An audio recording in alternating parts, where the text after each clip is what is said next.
I'm happy to see my son. I thought I would never see him again. An emotional reunion in Winnipeg, 5 decades in the making. We've got a commitment that we will increase Indigenous employment. An Indigenous-owned airline inks a new deal with hundreds of millions of dollars. A very heartfelt experience to feel like I'm coming home. And a First Nation musician steps out of their comfort zone and onto a different kind of stage.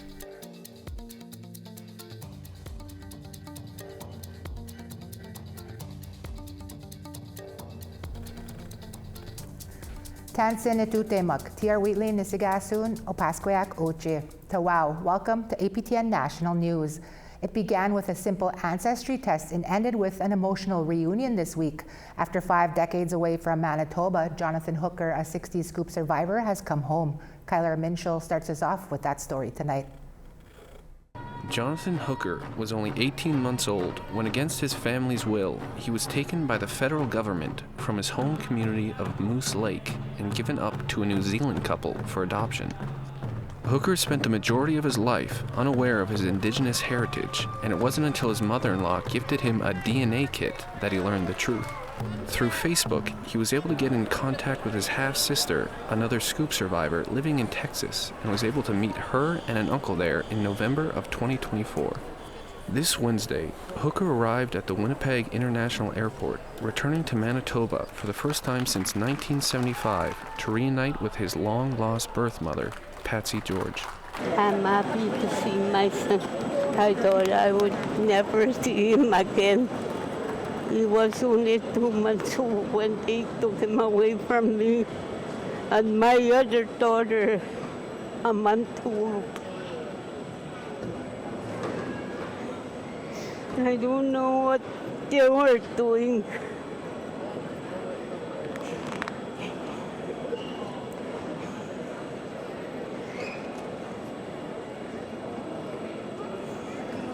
But I'm happy to see him. Hooker is just one of the thousands of Indigenous children taken by the federal government between the 1960s and 80s and adopted into predominantly white families in an effort to erase their cultural heritage and assimilate them into Western society.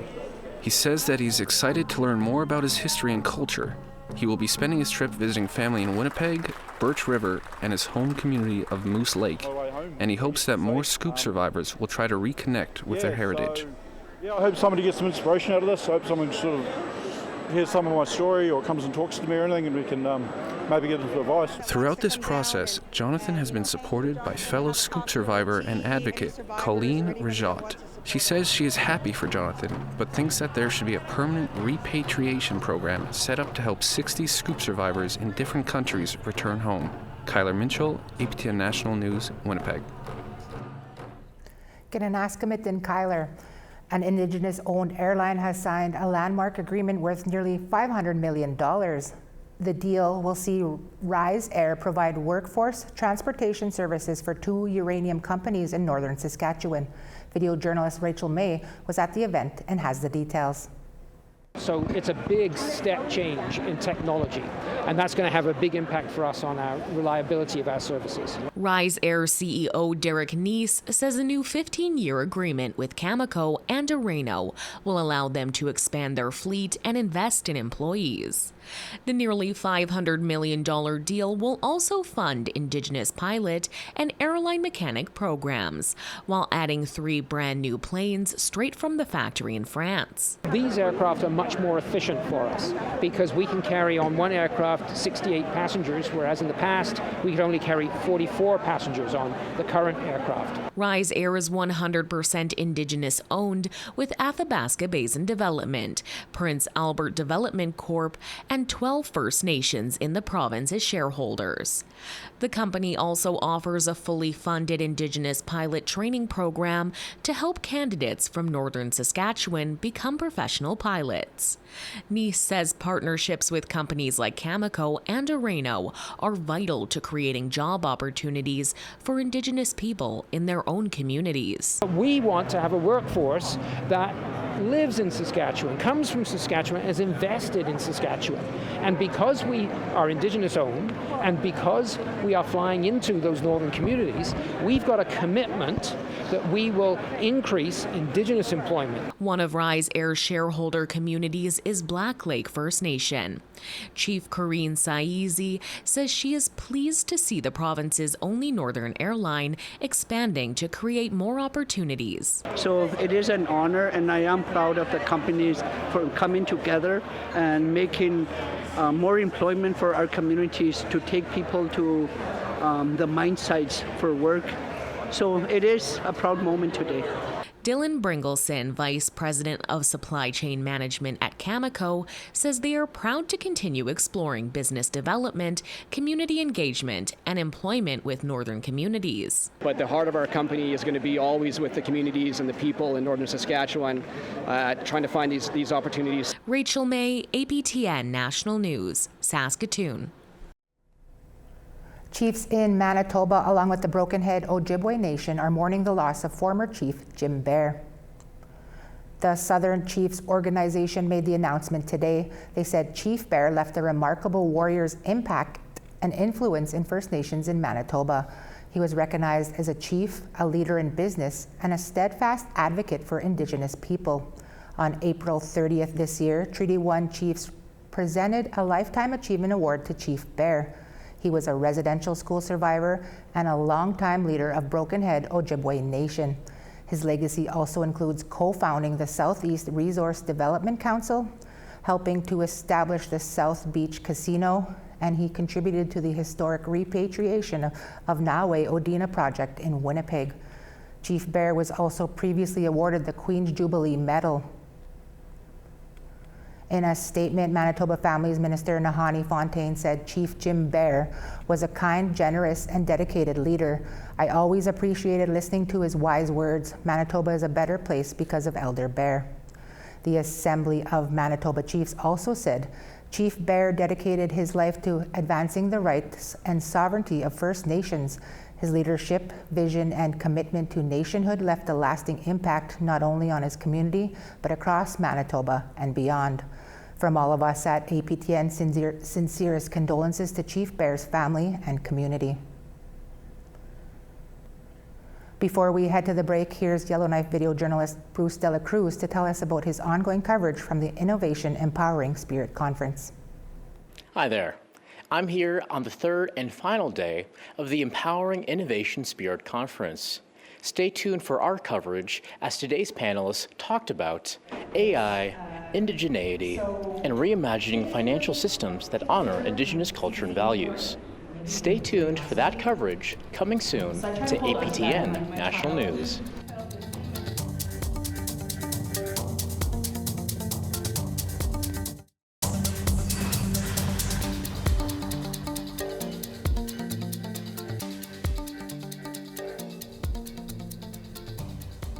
Pitigwe. The impacts of drugs, alcohol, and violence in our communities are often in the news. Next week at the Assembly of First Nations, a resolution is coming forward that calls for a First Nations-wide state of emergency that's in relation to the fentanyl, opioid, drug, alcohol, and bootlegging crisis, currently devastating First Nations families and communities across Canada. That's the topic for this week's Truth in Politics panel.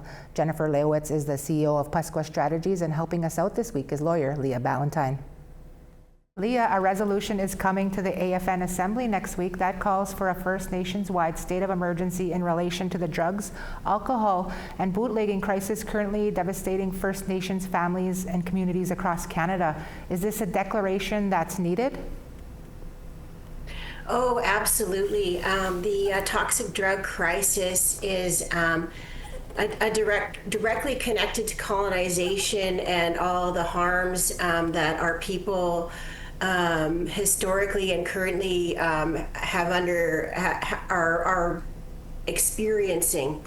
And I would say that out in British Columbia, the First Nations Health Authority's done some really good research on why the toxic drug crisis has reached the magnitude it has, and provide statistics on how many First Nations people are involved with that, and in statistics such as death and life expectancy. And really what is proposed, and also in the resolution by Chief Angela Levasseur, that'll be read on the floor next week at the AFN Assembly, is about asking the government or compelling the government to provide resources, wraparound care for First Nations who are in crisis. And the symptom of this crisis is the toxic drugs and the use. And so what is proposed is wraparound services of long-term sustainable funding for meeting harm reduction, and also providing people with mental health and wellness tools and resources so that these needs can be met on the community level where it's needed most. Absolutely, and we're starting to see more of these stories on social media as well. Jennifer, we see a lot of those stories, like I just said, about the violence and the addiction that is plaguing some nations. Exactly how bad is it? I have a little bit more of, I guess, a negative outlook on it.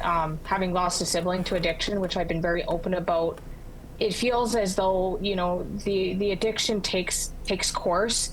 In some cases, in a lot of cases, the lives are lost, and we're becoming so desensitized to the lives that are lost from addiction that I feel like it's been a long time coming to even bring this forward, to declare it a national crisis.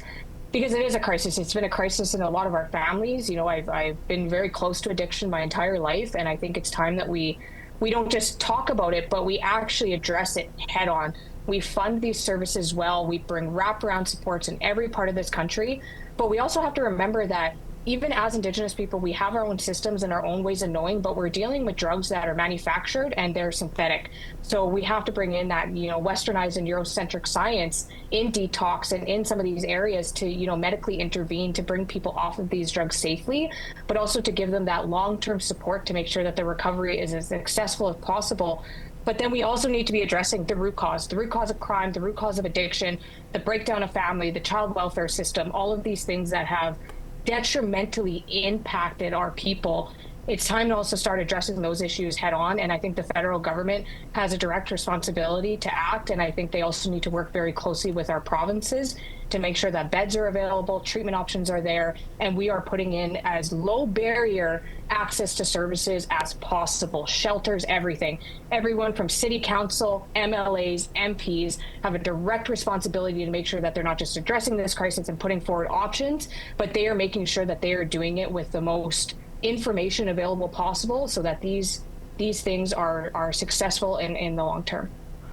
Those are some interesting points to bring up, because you are right when it comes to the desensitization that we do have. Leah, a growing number of First Nations have been taking matters into their own hands, banishing people, taking away houses, known for illegal drug activity. Is this the way to handle this crisis? In my opinion, no. Part of the reason why I would say that is because there needs to be some form of intervention with other justice services. So you would need the assistance until we're able to have our own policing services and even our own tribunal courts or tribunals to address people who might be selling drugs or bringing them into the community, and then to the users. And I think those need to be kind of parsed out, because the users need help through a healing journey. But the people who might be bringing those drugs into the community need to go through a judicial or some kind of justice process. Before that, a chief and council can come in and say that they're going to use a BCR to remove people from their communities, because it's a bit of a slippery slope. I understand most First Nations want to make sure that their community members are safe, but it's a double-edged sword where without a proper check and balance in place, the chief and council may be playing judge and jury and police officer on people who may have not been charged with any crime related to the toxic drug crisis. Absolutely. And Jennifer, finally, I'll get you to weigh in as well. How do you feel about some of the actions First Nations have been taking? Is this the way to handle what's happening? I think it's my hot take is that it's really unfortunate that we even have to have this conversation, because all of these systems are essentially by design, and our governance systems have been so incredibly hard to deal with that it gets to this point, and now as First Nations people, we're trying to navigate these really complex situations that we never asked for. But then it makes things difficult because these chief and councils are tasked with keeping our community safe and our people safe. But also when you lock someone out or push them away from their collective belonging and their sense of community, the outcome of that is not a good thing. And I think about people that might be struggling or are close to maybe being ready to accept that help and to go onto their healing journey. And, you know, maybe they're days away or maybe they're weeks away, but it doesn't matter because now they've been shut out of community.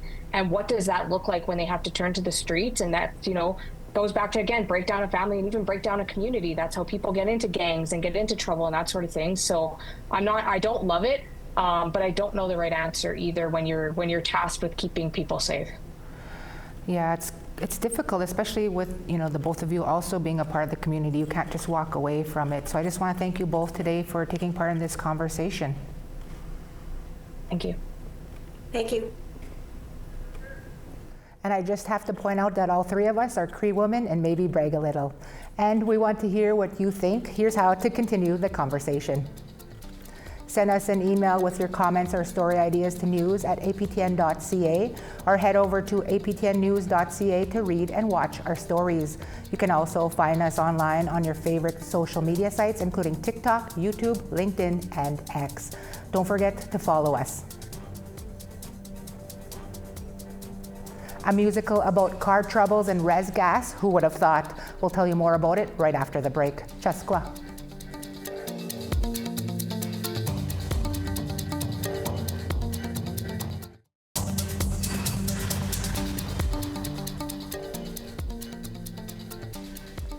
Wow, welcome back. Time now for our photo of the day. Dorothy Ratch captured this stunning photo of the Lundbrick Falls located in southwestern Alberta. Thanks for sharing, Dorothy. It looks like it was a beautiful day. Now for the chance to be our next photo of the day, send your photos to share@aptn.ca. Now let's take a look at tomorrow's weather forecast. Starting on the East Coast, Charlottetown 21, Halifax 18. Inukjuak 10, Nain 15. Quebec City 17, Val-d'Or 11. Sault Ste. Marie 18, Peterborough 17. Big Trout Lake 19, Wawa 16. Thompson 30, God's Lake 28. Dauphin 31, Winnipeg 32. North Battleford 32, Regina 24. Uranium City 26, La Ronge 27. Fort McMurray 30, Peace River 32. Red Deer 32, Calgary 30. Kamloops 31, Vancouver 23. Dease Lake 23, Smithers 29. Rock River 24, Dawson 23. Norman Wells 28, Fort Simpson 31. Tuktoyaktuk 12, Colville Lake 25. Cambridge Bay 6, Chesterfield 14. Clyde River 5, Iqaluit 9 degrees.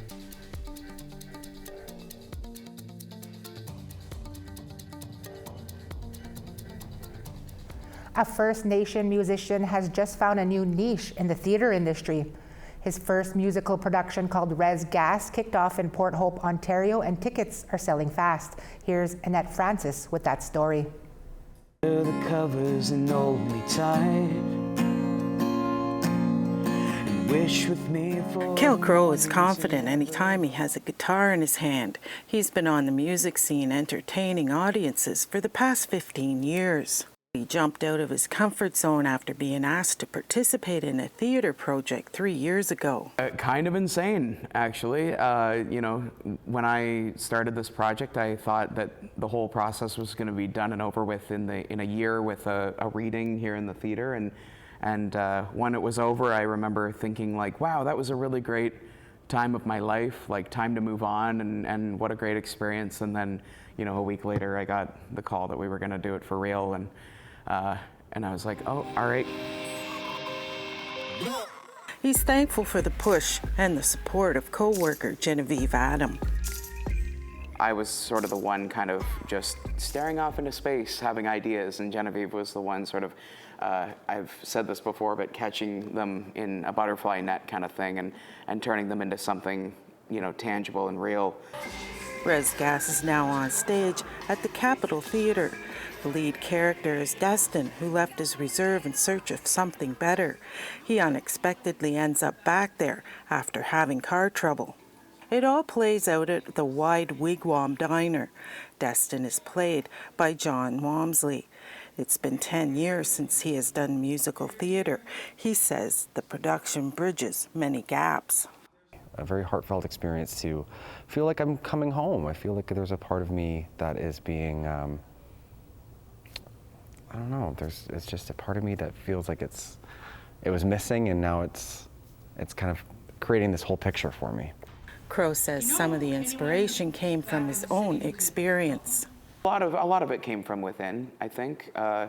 Like our main character goes through a lot of the emotions that I felt when I moved back to Alderville, for sure, especially doing what I do and relative to people's perception of what it is to be a musician and to make it, as it were.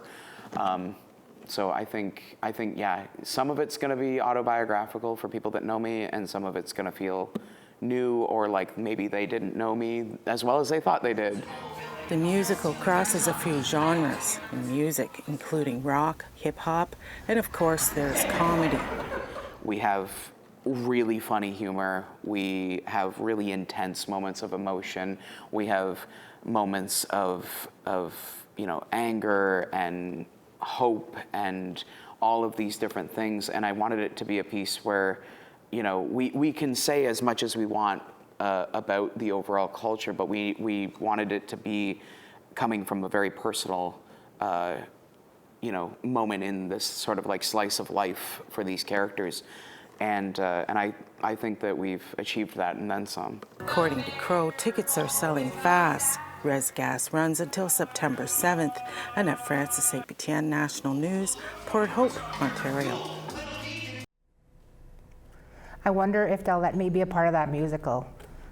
And that's all the time we have for your APTN National News for this Thursday. Just one more sleep and September long weekend is here. Where did the summer go? I'm TR Wheatley. It's been a pleasure to be here with you this evening. Creason is back tomorrow at 1 p.m. Eastern. From all of us at APTN, Egase, Gitam, Kawapamitananaw.